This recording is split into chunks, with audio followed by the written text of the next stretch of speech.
Welcome to our latest BIM CPH webinar. This was originally filmed on June 22nd. Kim from NCC and Monika from Propeller will be presenting drones and how they've been used on the North Sjælland Hospital project. In the future, you can keep an eye on this YouTube channel for more videos from BIM CPH as they become available.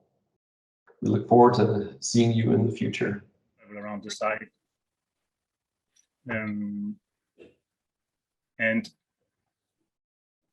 And this is all very nice, but it was not the accurate or the absolute, so it was not situated right in the world. So the way we went about this is that first of all, we bought a new drone because the Phantom 3 is by now a pretty old drone and out of service pretty much. But the Phantom 3 or 4 Pro, which has a better camera, and it also has a mechanical shutter, which is quite important for photogrammetry. But we added ground control points, which is adding a known point in the world to the project. So when you fly the drone, it takes a picture of that spot, and that spot we have measured in. Either we take a known point. There are several steady points around the world. In Denmark, for example, you can extrapolate from those, or you can grab a picture of a manhole cover on Google Maps and get it slightly more accurate. But what we went out and did was we bought a GPS rover, or several actually, and we paint these crosses on the ground, and then we measure that with the GPS. That means that we get the elevations of the spots all around the site. We litter these GCPs around the site, the more the merrier, and it increases the quality to around ±5 centimeters. And now we could also, because before the maps would shift, so in one flight you might have the center of the building 2 meters and moved in one direction in the next one. So even though you could slide the pictures over each other and things, they would mismatch and not be aligned. And also slight inaccuracies internally, which is fixed by using the GCPs, because the GCPs will force the map to correct into the actual known points. And this we used all the time. So what's next? Because now we added a lot of quality, but we also added a lot of time on site, because now we had to run around a site that can be, like, if you focus on the Hillerød hospital, it's a 300-something thousand square meter area, so it takes quite a while to go around and put GCPs, and it can also be dangerous because you are running inside between the diggers and the bulldozers, and also a bulldozer might remove your GCP, and sometimes we even have problems with availability, because when we bought GPS rovers, they would be used extensively on all our projects. And we wanted that last bit of precision. So because we were still at plus minus, I don't know, 5 to 10 in the actual coordinates. And then we found these fancy arrow points, which is basically a smart control point, which you just put it down and you press a button and it starts collecting GPS data. You leave it on the ground for a while, and the more data it collects, the more accurate it is. That combined with the new drone we bought, which was the Phantom 4 Pro, or RTK, sorry, which adds real-time corrections to the data, which increases the accuracy and the known point of the photo we use by an incredible factor. And now we have at least the required material to have a really nice model. And then how do we go about and make this as easy as possible? And then we were introduced by our lovely reseller. I think he's in chat actually, Skipper, who showed us Trimble Stratus back 1.5 years ago, the autumn of 19 or late summer, which basically had everything we wanted. We wanted to compare models, not just the models we make inside the different applications, but actually the models that we receive from the designers. So we can add them, we can compare.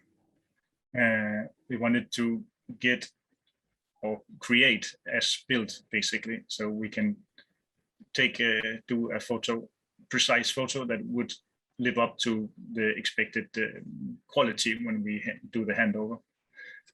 We could now track precisely changes from flight to flight, which is very, very nice. And most important actually is all the users. The ease of use was great. And this is pretty much where we are today. And Kim, just one question. I remember when we were talking about this comparison to the previous workflow and where you are today.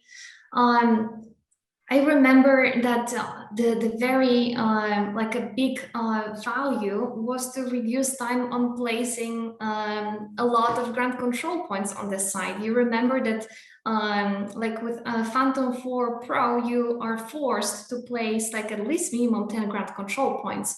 But now with the RTK antenna in the BPK or RTK solution, how many ground control points you are placing? How many area points you're using like normally? I drop 1 normally, or 2. So you can pretty much scale down the factor of points by 10 pretty easily. And because the combination of both the point, the ease of use by the point, and the RTK, you get the same or better precision. So. And how is with the accuracy? What is more or less the accuracy that you are getting? I would say we increased from around in the elevation heights. We increased from around 10 plus minus 5 to 10 centimeters, and then down to plus minus 3. There's quite the improvement. It is. And Monika has a few numbers from all around. Yeah, since I'm working with NCC globally, I thought that it would be nice to share like how great NCC is actually doing with drone surveying. As you can see, today NCC does drone mapping in Sweden, Norway, Denmark, and Finland across all the 3 businesses areas. And today, the total number of sites that they have in Trimble Stratus is 111 sites. There is around 700 number of users. So far, they did more than 700 surveys, 700 drone surveys. And the tendency that we are seeing is that the NCC in infrastructure and building is flying weekly, and in industry a little bit less. It's more like monthly and quarterly, just because of the need of the activities. And there are more than 120 licensed pilots inside of NCC. So pretty impressive. All right, so let's move on and maybe discuss a little bit about the differences between drone surveying and traditional survey methods. So as a former land surveyor, I can share a little bit of experience here. Whenever we were trying to collect the topo, it was always challenging in multiple ways. One challenging thing was that you basically need to capture plenty of points, also depending on the variety of the site. But if it's pretty, like if you have a big elevation differences and a lot of vertical objects, then you need to collect probably like thousands of points on a pretty regular size of site. So you can imagine that it's actually a few days of work, right? If you want to have a pretty nice, accurate representation of the ground. And of course, it's not an easy thing to do, because you always need to be aligned with the site manager to be able to actually walk with the GPS rover around the site, to don't disturb other folks with their work. And also you need to be safe, and everything needs to be aligned and play together. And it's pretty dangerous. Imagine yourself walking on quarry where you have like extremely huge track next to you. You don't want to be in that situation. And obviously, due to all those problems, people were just proceeding with less surveys, just because it wasn't possible to do it more, but there was a need. And I remember, like at the beginning of 2014, when the drones started appearing, they were still considered as toys. At the university, all the professors were literally laughing at our faces when we were studying land surveying, that this is not going to be the tool that you will be using, forget about it. But like people, you were hearing that people, they were already imagining using it in it, but the capabilities were still very low. And also, if there were very good drones, they were extremely expensive and not very easily accessible. And then in 2016 and 2017, we already started getting like this DJI 3 Pro or DJI 4 Pro, like started already appearing, and the price started being like more reasonable. You could actually afford it. But the accuracy and the results were still not ideal. As a land surveyor, you're looking for absolute accuracy, like Kim was mentioning, that you really would like to work with real coordinates of your model, and you would like to do some comparison between your drone flights and design file. But with that drone, in that time, it wasn't possible. You could only work with internal volumes and internal measurements. The absolute accuracy was really horrible. And then from 2018, we already started seeing RTK drones, and people realized that actually together with ground control points, you can achieve a pretty good model. So finally, we are at the stage where we actually talk about drones as about land surveying equipment. So why actually use drones to survey? So as you can imagine, now we can increase the amount of data that we collect. It's not only the fact that you can go very easily and capture the data within half an hour, but also imagine that you are capturing millions of points instead of capturing like, let's say 100 of points with the GPS rover yourself. Obviously, like with the GPS rover, you're still going to be working because you need very precise measurements on like vertical construction, or like you still need it, but in between, to fill in the gap of the need, you can use drone surveying for like getting the overview of your site, see also what is happening, because you are getting the orthophoto, and you are safe because whenever you're proceeding with the flight, you can be very nicely located close to your car, and you are not disturbing anyone. So just to give you an idea of what's the workflow, basically when you are collecting your images, you are at the same time collecting ground control points, and then you are uploading all this data to Trimble Stratus so that our team can process it. And basically within 24 hours, you can already access the data, you can analyze it, and you can start sharing it and track progress of your site.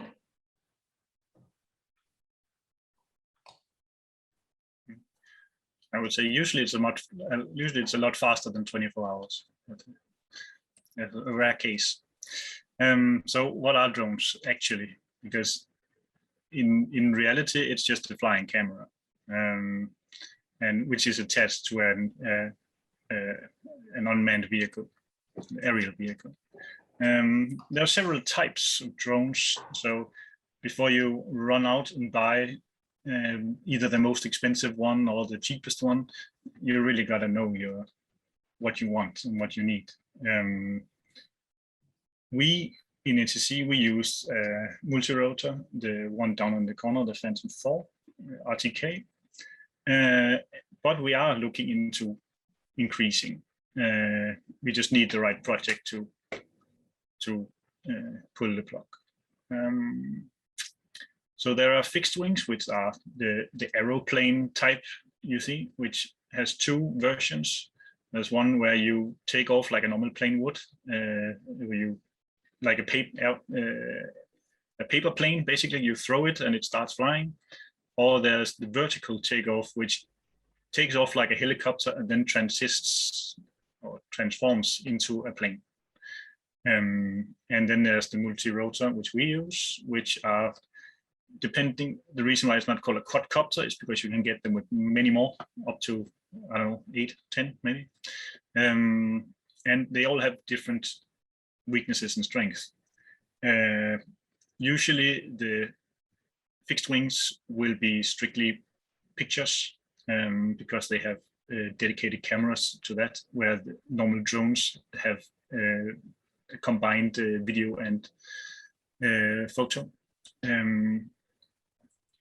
If you're going for safety, you have to really think about which type of drone you have, because like the bottom plain looking one, it has the security feature that it's so light that even if it falls on your head, it doesn't hurt you. But the big one in the middle will definitely hurt you if you fly and it falls over people. Then there's the coverage, that a plane will go much faster. It will cover a much bigger area, maybe 50 times small in a single battery. And then there's the quality. It's almost entirely dependent on the camera and if it has an RTK or not.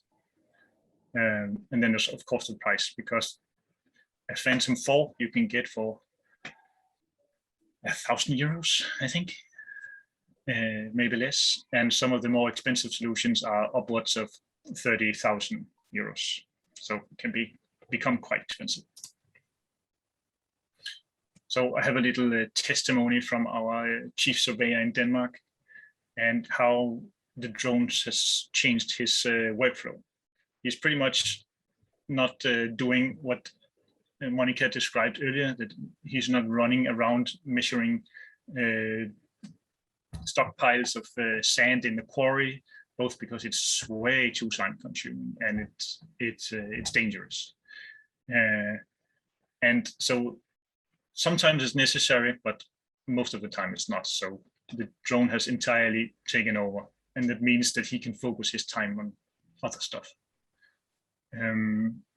And as everybody else, he is also very fond of the auto photos that gets produced.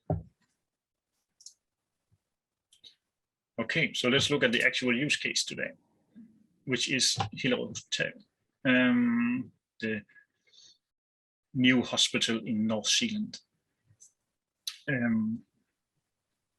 There's just some numbers. I'm not going to read them out, but if you see anyone you know.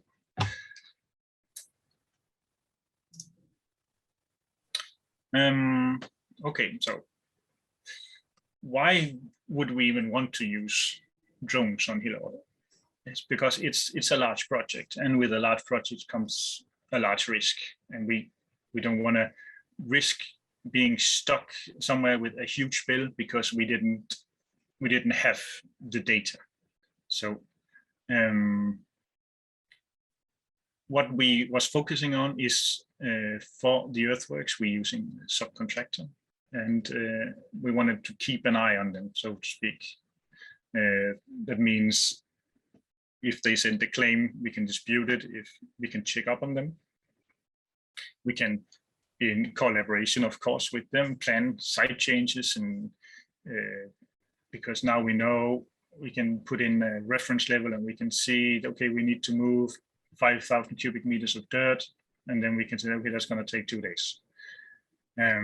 It's very nice. And of course, like entirely in the beginning, in 2015, it still delivers great overview, even from a single picture.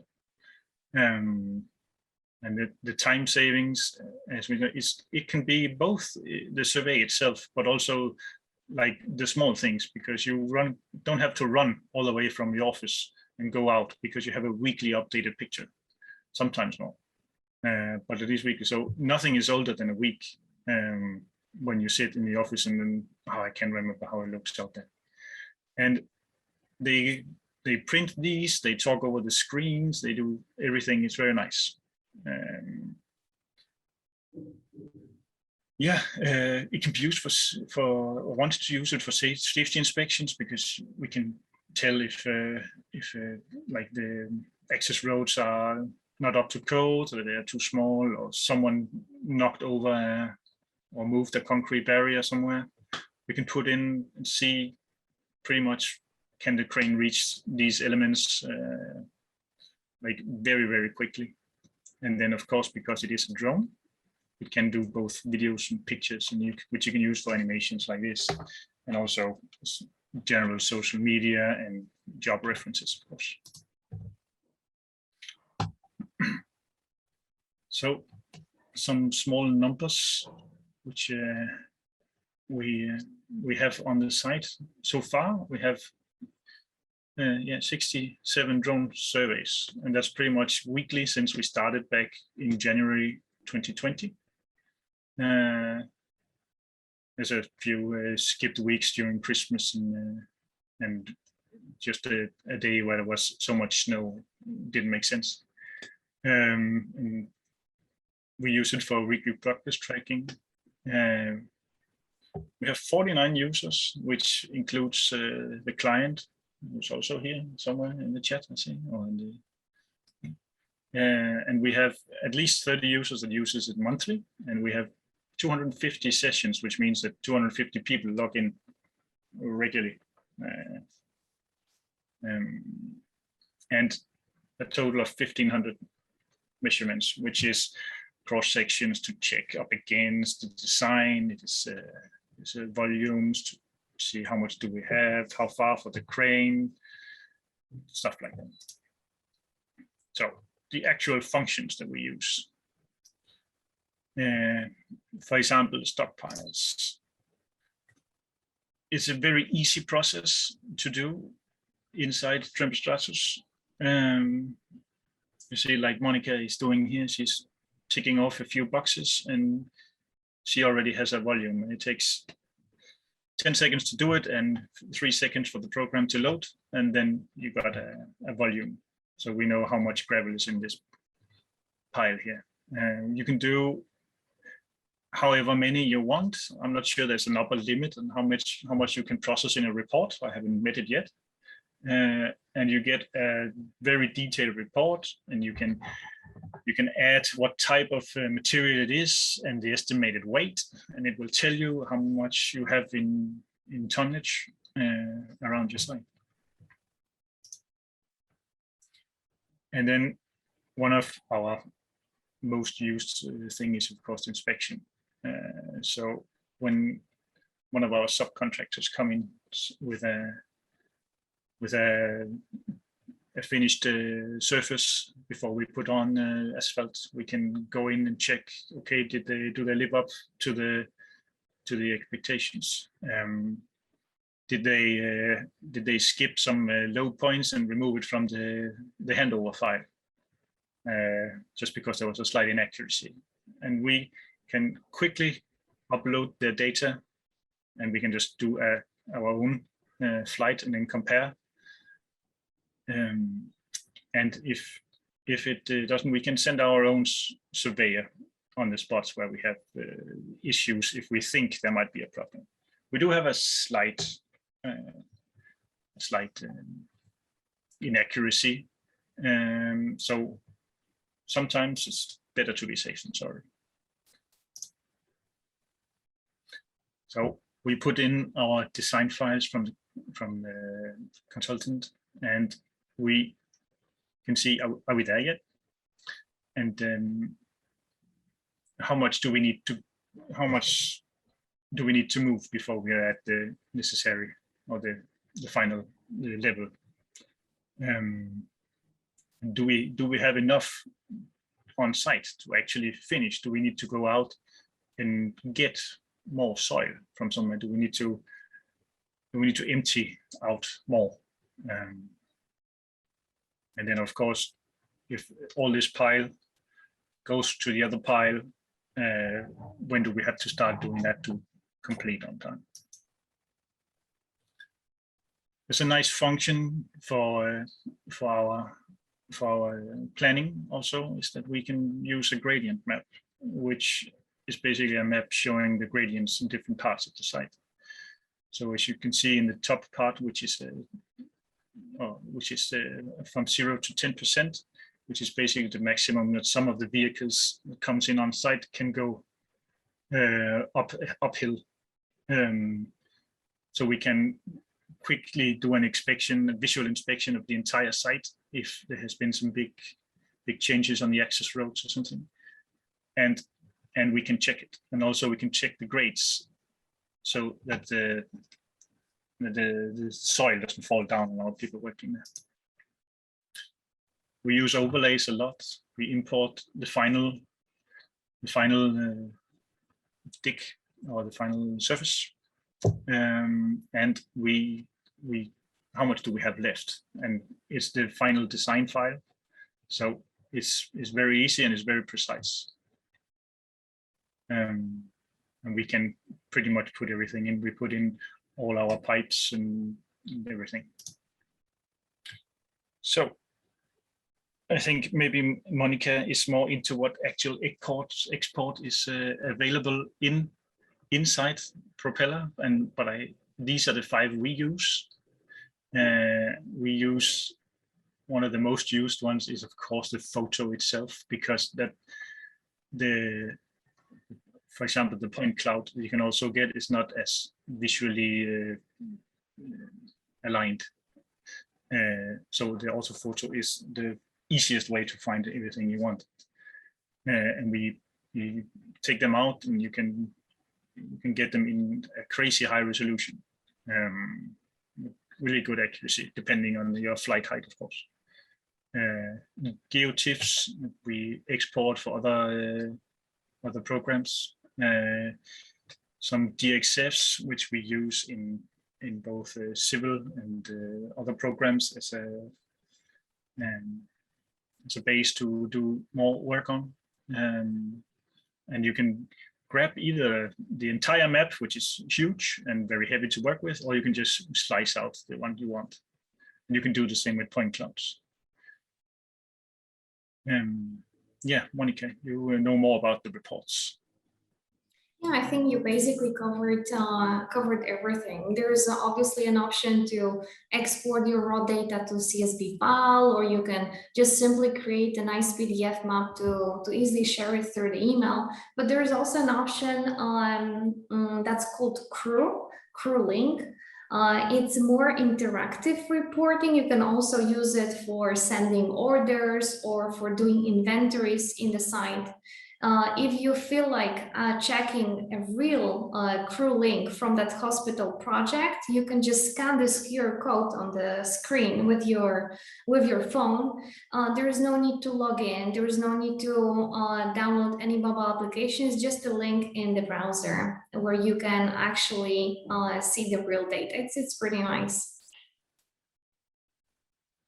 Yeah, this is a link directly to the hospital. So you can see, I don't know if it's the current or it's one of the slightly older crane plants, but it is how we check. Don't know if people are getting out their phones. We'll wait a few seconds. If you don't know how to do it, you can just open your camera and point at the QR code. Pretty much every phone should open it up in the browser real quickly. One. So there's an actual example of how we did a small piece of work. We were redoing this access road because we were finishing half of a tunnel, and now we had to go over the tunnel instead of next to it. And we just take out the required area where the future road will be, and we put it in civil, and we add all the along with the design file for the tunnel. We add the necessary thicknesses of gravel on top and everything, and expand it with the correct grade, and then we send it back into Trimble Stratus. And then we get the visualization and the quantities, and we can of course do a visual inspection is it placed correctly. And then we can send it to the subcontractor and just wait. And then when we fly our next mission, we actually get the true results and see, okay, did they do it like they said? And it went pretty well. I think they agreed on, after the design was done, that they would increase the width a little and a slightly more straight road over the tunnel. But it was a really nice tool and quick. Oh, and then another piece of that we use regularly, but at least pretty much every time we start a new site, is to use the existing world via a point cloud and add it to both as our surface model to before we start our excavations and everything, and also for actual site planning, because we get all the buildings and everything inside in correlation with the point cloud, and we can do clash controls, or we can model after the terrain and after the connected buildings or trees, or if there's trees you want to save, or you have to. So it's a really nice use case. So a few words from some of our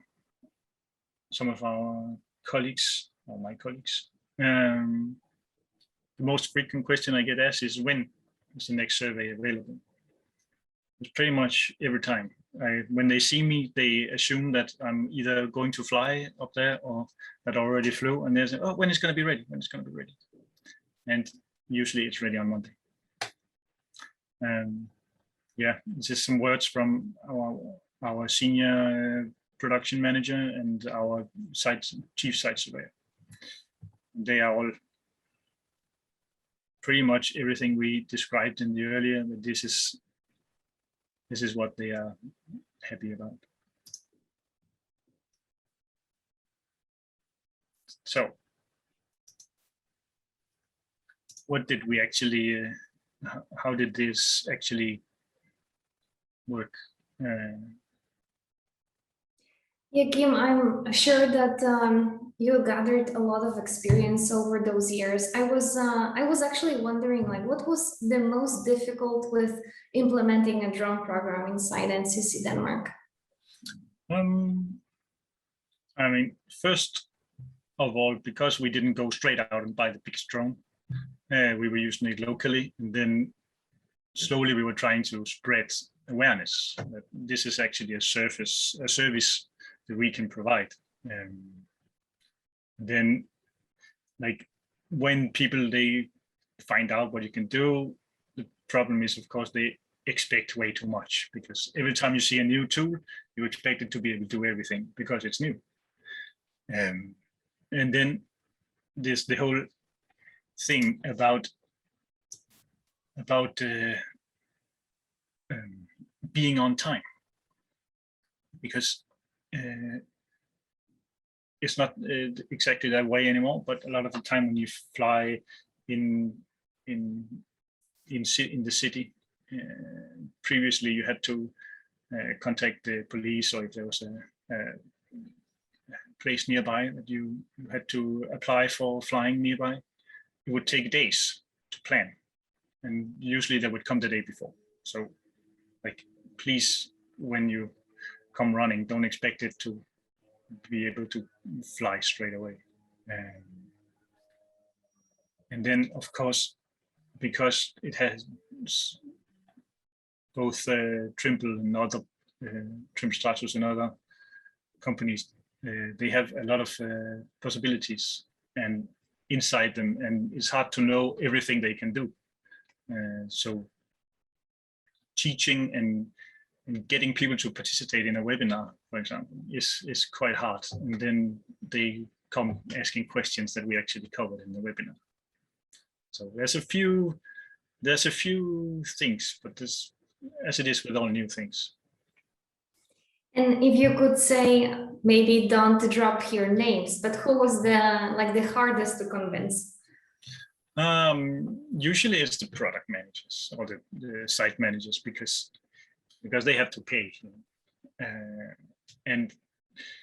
but usually it's only the first time you interact with that site manager that no, that's too expensive, we don't need that, and then maybe we do it anyway, just so we have the data in case he comes ask later, because you never know.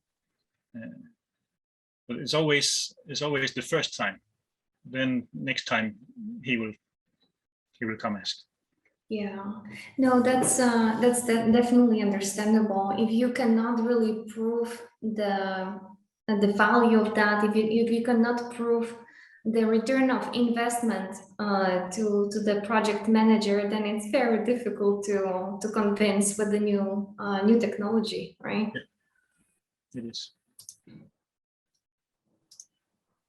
So let's talk a little about our current limitations, and I don't know if probably not just us, I would say, but the 1st of January we got new rules in the EU, which has been quite rough the first few months at least, and now we're waiting for the drone suppliers to actually start producing new drones that we can use after 2022. And a really big thing about drones is it does, most of them, at least the kind of affordable ones, they do not play well with rain, snow, or hard winds, because they are not waterproof or windproof or dustproof. And then something that is always an issue is, especially when we get on first site, is the existing vegetation. It's not as bad in the cities, of course, because we have paved areas and everything. But when we get to a fresh new site with grass, half-meter grass, it will, because it takes pictures and it's not a laser, it will take the top of the grass instead of the bottom of the grass. And then the all-time famous getting enough data is always the problem. First of all, there's a limit to how many flights you can do as a pilot.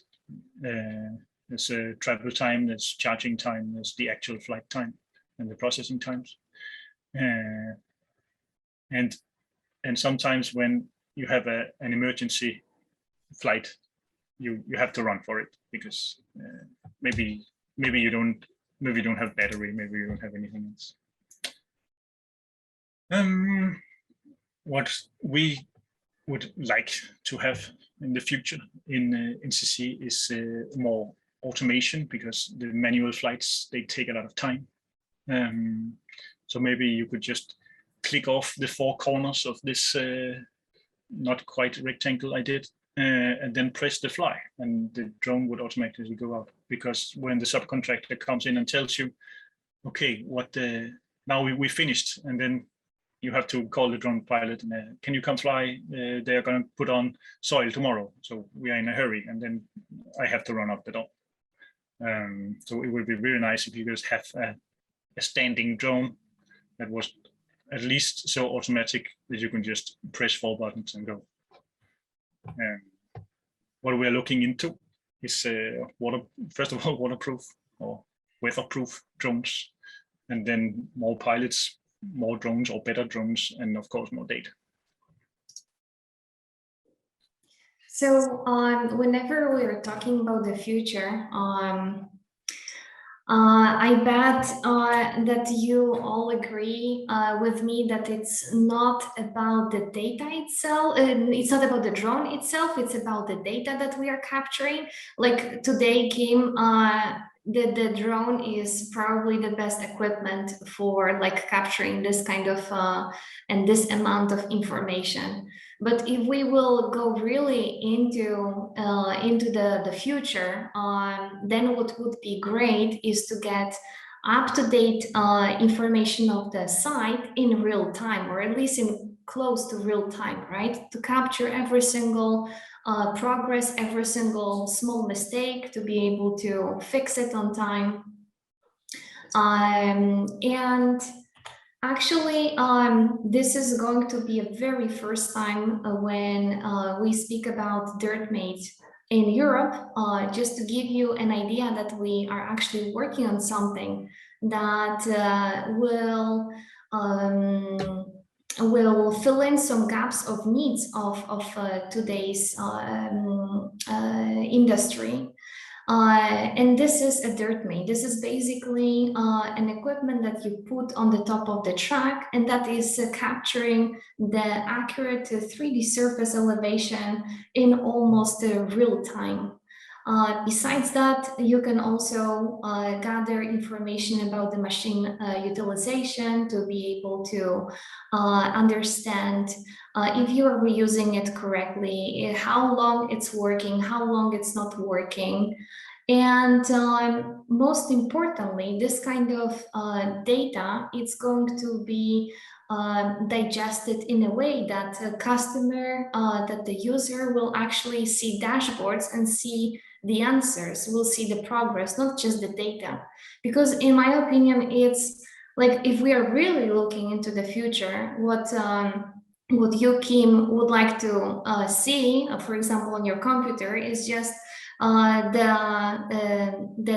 progress, how it's going, what are the milestones, and how quickly you are going to get there. You don't really want to analyze that data yourself. You would like to make that step forward and actually work with already analyzed information, right?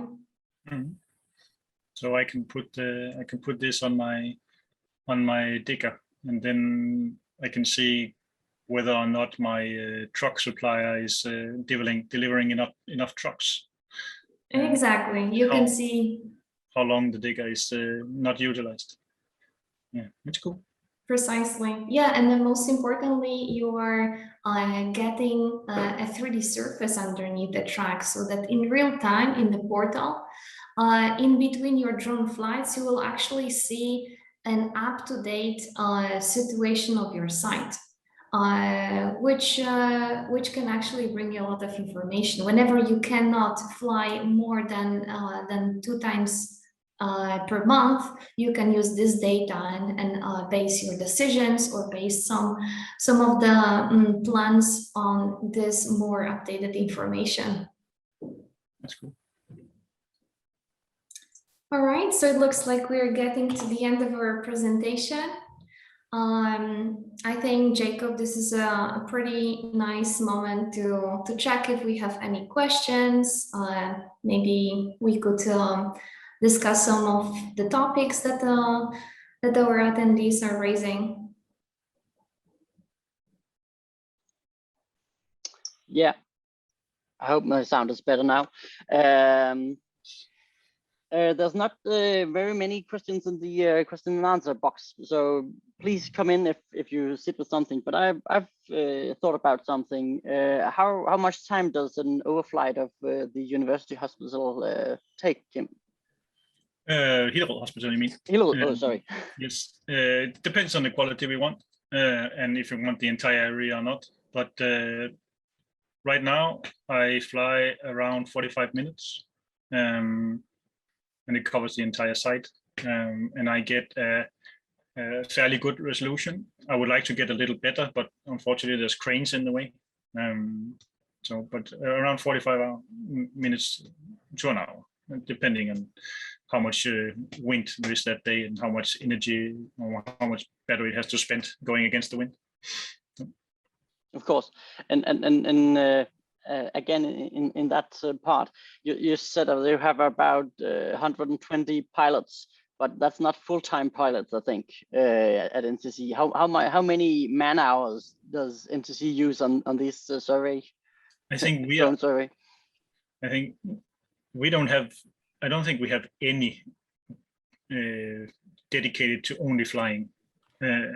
We use it a lot on our projects. We will train a pilot on site because that adds availability, and then of course because this drone we fly with here is not something you just go out and purchase too many of, because it's a bit of an investment. So we don't have that many of this type of drone, but it's yeah.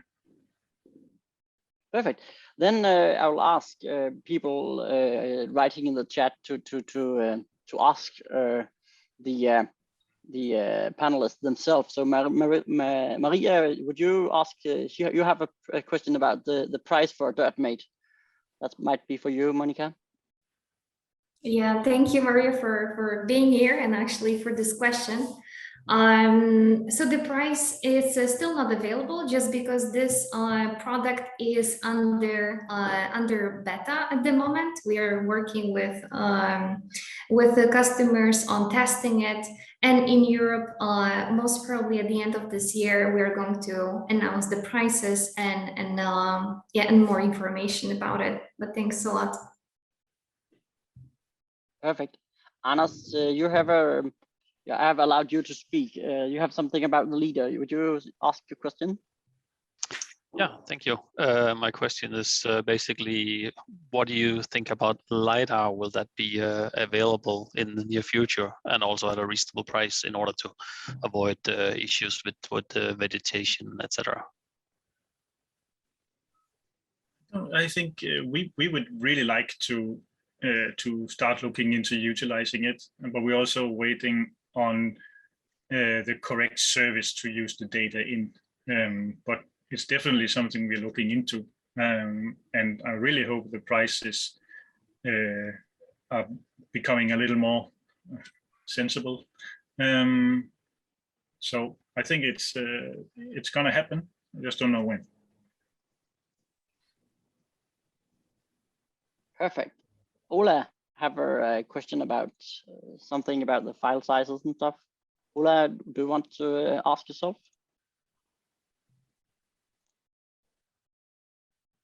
Oh, hi, everyone. Hello. I just wanted to check, what's the usual survey file sizes on average scanning? What do you think? How much space it takes on your servers, or is it easy to maneuver through the file sizes, or are they quite heavy? They can be quite heavy. I don't know if Monika has some better statistics than I do, because it really depends on your flight height and your camera, how much data you can collect. We have this we have this metric called a GSD, a ground sampling distance. So that's how long a pixel is in real life. So if you have a GSD of 1, then a pixel in real life is 1 centimeter. And that the ones we fly on Hillerød is around 2.5. And a 300,000 square meter file is, I think, around 3.5 gigabytes for an exported GeoTIFF. And if it's images you're looking after, the ones we usually have on site is 100 megabytes for a super high resolution one, and like a workable one in like 3 megabytes, which is still usable, but of course you can't zoom in as much. And worth to mention here is that you actually don't have to worry about the file size anymore, just because all of the data is stored in the server. And if you, for example, would like to work with this data in another environment, for example, for building a design or making more advanced volume measurements, you can export just a segment. In that way, you can work with like manageable file size.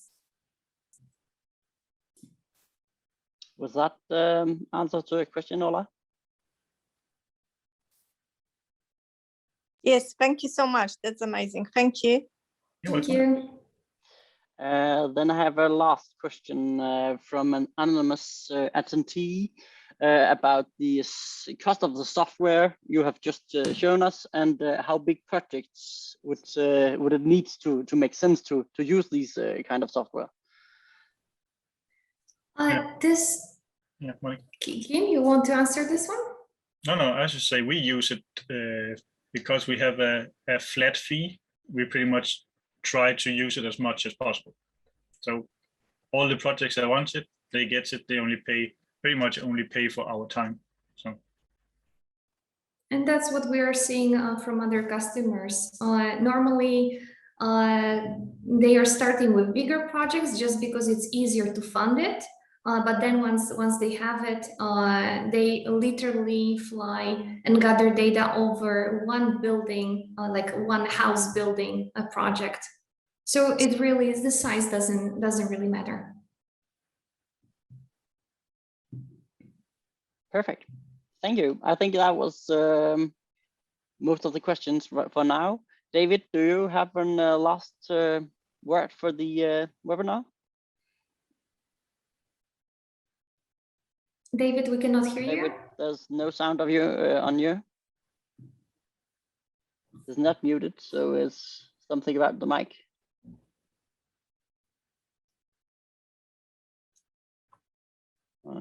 No sound yet. Now you're muted.